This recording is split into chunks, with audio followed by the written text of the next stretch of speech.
अस्सलाम वालेकुम। सब्सक्राइब कीजिए उर्दू टीवी को अपने मोबाइल पर देखने के लिए रेड कलर के बटन को प्रेस कीजिए और घंटी भी दबा दीजिए।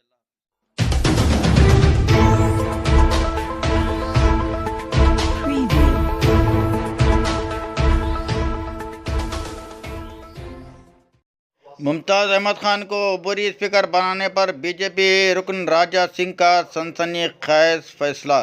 तेलंगाना में बीजेपी के मुतनाज़ा रुकन असम्बली राजा सिंह ने कानून साज असम्बली के अबूरी स्पीकर की हैसियत से मजलिस के रुकन मुमताज़ अहमद खान को मुकर्रर करने की शिद्दत से मुखालिफत की है और चीफ मिनिस्टर चंद्रशेखर राव से दरख्वास्त की है कि वह अपने फैसले पर नज़रसानी करे। राजा सिंह ने कहा है कि मजलिस के अबूरी स्पीकर के इजलास में वो असम्बली में शिरकत नहीं करेंगे। उन्होंने कहा है कि वो वंदे मातरम ना पढ़ने वाली जमात के रुकन को अबूरी स्पीकर किस तरह मुकर्रर किया जा सकता है। उन्होंने कहा है कि वो मुमताज़ अहमद खान के हाथों असम्बली में हलफ लेने वाले नहीं हैं। भारत माता की जय। तेलंगाना के मुख्यमंत्री साहब ने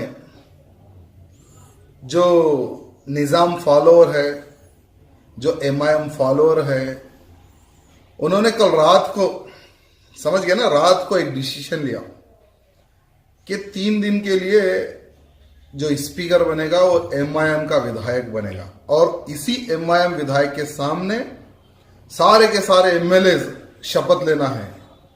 ये डिसीजन तेलंगाना राज्य के मुख्यमंत्री चंद्रशेखर राव जी ने लिया है।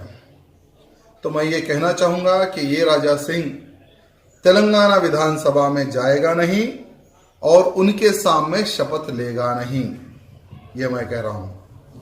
भले ही कोई भी व्यक्ति, कोई भी पार्टी के विधायक जाके शपथ लेते होंगे, मुझसे कुछ लेना देना नहीं है, लेकिन मैं राजा सिंह उस पार्टी के विधायक के सामने शपथ नहीं लूंगा जो हिंदुओं को खत्म करने की बात करते हैं।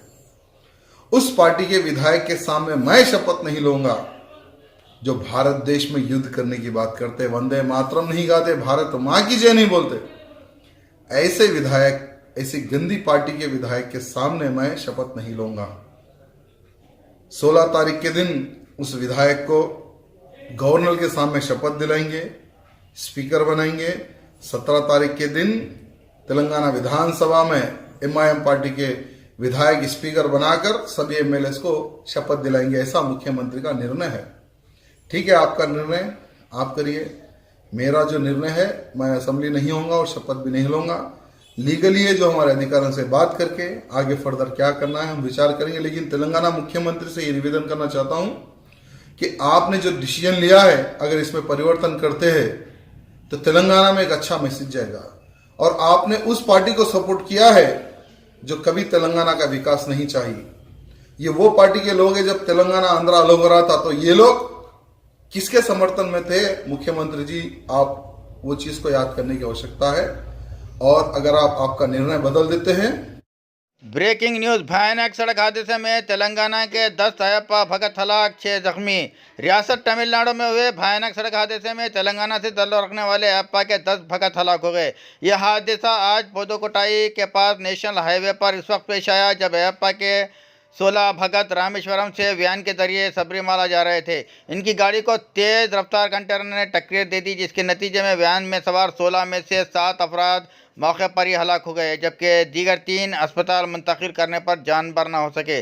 दीगर 6 जख्मियों के इलाज के लिए करीबी अस्पताल में भर्ती करवा दिया गया है। मरने वालों का ताल्लुक रियासत तेलंगाना के ज़िले मेदक से बताया गया है।